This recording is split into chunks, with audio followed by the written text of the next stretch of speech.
everyone, it's Nina. Thanks so much for joining me today. Today I have a couple of cards to share with you featuring Neat and Tangled products and also the Starry Colors Gonzai Tombi watercolor set. And my card is also going to be featuring a Vellum Shaker card technique. So let's get started and check it out. So here I've got the products that we're going to be using today for our card. I've got the Heart of Gold stamp and die set. We're only actually going to be using the dies for this, but there is a stamp set that you can get with it. You can see that the stamp set has this really cute faceted heart. The die also looks exactly the same. We're also going to be using the faceted stamp set, which I'm going to be mounting into my Misty stamping tool right now. I want to do some heat embossing to be able to create a resist area for my watercolors to sit in. This is going to save me some time doing my watercoloring rather than doing a traditional no-line coloring. I didn't want the lines to be black because I did not want the gold watercolors to be distracted from, so I'm going to be doing some heat embossing to go ahead and get around doing the no line coloring because that would have taken a lot longer. It would have looked really pretty, but I wanted to be able to color right away in each faceted area. So to do this, I'm just going to use my heat embossing and I'll sprinkle some white embossing powder from Ranger onto this watercolor card. And then I'll just go ahead and heat set this with my Wagner heat gun. Make sure that all of the embossing powder is melted. When you're embossing, make sure you keep an eye on the powder. Once you see the powder start to melt and turn shiny, you'll know that that area has been melted completely. If you can believe it, for this watercoloring, I only used 2 of the colors that are included in the Starry Colors paint set. You could color this with all of the watercolors that are included in this set. However, I wanted to be able to try and see how many different variations of gold that I could get using just 2. And to do this, I'm just using more or less water on each area to create different shades of this gold. And I absolutely love the beautiful results that you get. I also love how shimmery these watercolors are. They are super, super shimmery. And when you shine them in the light, they're even more sparkly. I absolutely love the effects you can get with these. You can also color over top of other colors using these watercolors, and that creates a really cool pearlized effect. So I sped up the coloring so it didn't take as long. And here you can see I've colored in all the little faceted areas, and you can see how beautiful and shimmery these watercolors are when you shine it in the light. So, so stunning, and I think you should really pick these up because these are fantastic to work with. Now I want to create a window for my shaker area, so I'm going to be lining up the Heart of Gold die onto my panel and just kind of figuring out the placement here. I'll put it in my Bake Shop machine, and then I'll go ahead and run this through. Now with a die like this, you may want to put an extra shim in. Dies that don't have the opening in the centers where you can see through them, those sometimes have a tendency to not cut all the way, especially in the center area. So if you find that you're having trouble, especially with a thicker paper like watercolor paper, definitely try adding a shim and that will help you out a bit. Now I also ran this through with a border die from My Favorite Things. This is one of the basic stitch line dies. I'm just running this double stitching die through my die cutting machine all the way around all 4 edges, and that's just going to allow me to have the nice finishing edge on this panel. I did end up cutting down this panel to be 4 1/4 by 5 1/2 inches, so that way it will cover a full-size card. I didn't show that, but I did want to mention that I did cut this down. So now I'm going to start working on the faceted heart that's going to go inside our shaker area. I've die cut this from some watercolor paper, and I'm going to start watercoloring this using the white gold paint that's included in that Starry Colors set. I left all the negative pieces inside this die for now because I want to be able to have it easier to watercolor, and I felt that having those negative pieces helped a lot to make sure that I got this completely covered with the paint.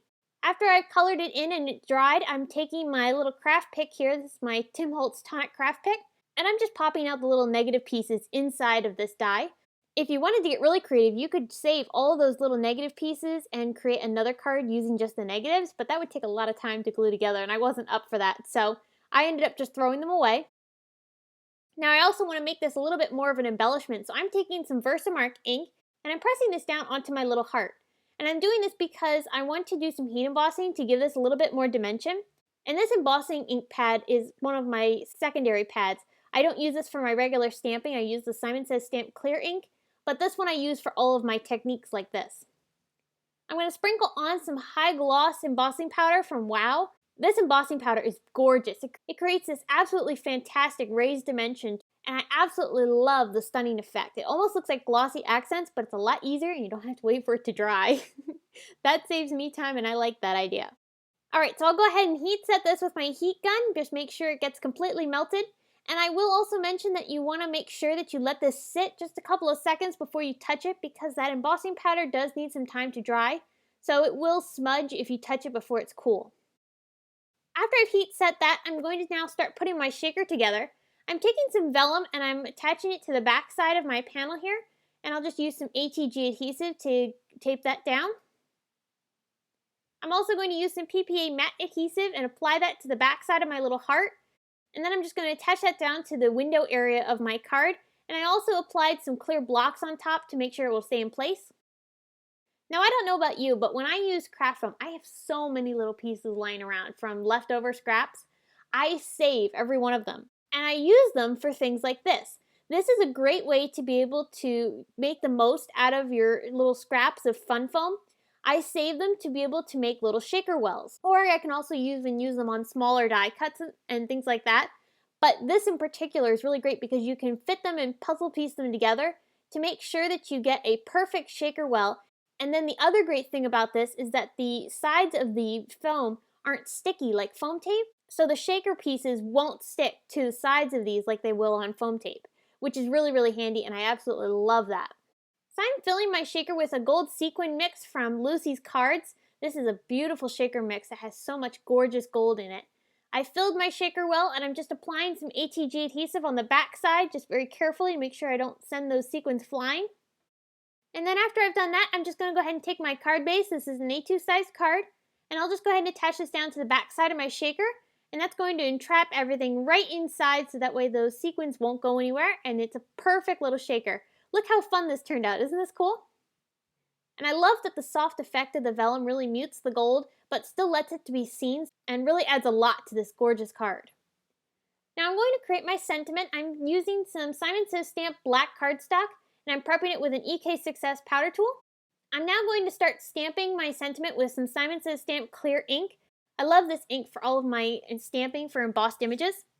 I'll go ahead and press this down good onto my paper, and then I'm going to heat set that with some gold embossing powder from Ranger. Just use my heat gun and make sure I get that completely melted, and I'll also heat the backside to help minimize warping. I've attached my sentiment onto my card. I just cut it down into a little banner strip, and I've attached that down with some foam tape. Finally, for a finishing touch, I'm going to use some sequins from Pretty Pink Posh. These are the sparkling clear mix, and I just scattered a few of those around the card just to help finish it off. Now, after die cutting our watercolored panel with the Heart of Gold die, I ended up deciding to use that die piece that we ended up with to create another card. So here I've just added this onto a card base, and I added some gold paint behind it in the sentiment. I ended up creating two of those. And I love how these cards all look so nice together and create a beautiful card set. So I hope you've enjoyed and got some inspiration on using Neat and Tangled products along with some Starry Colors Bonsai Tommy paints. If you have any questions, please leave them in the comment section below, and head on over to the Simon Says Stamp blog where you can get more information on this card, including still pictures and products used. Be sure to give this video a thumbs up, subscribe to our YouTube channel, and you can find us on social media at Facebook, Instagram, Twitter, Pinterest, YouTube, as well as our blog. Thanks for watching. We'll see you again soon.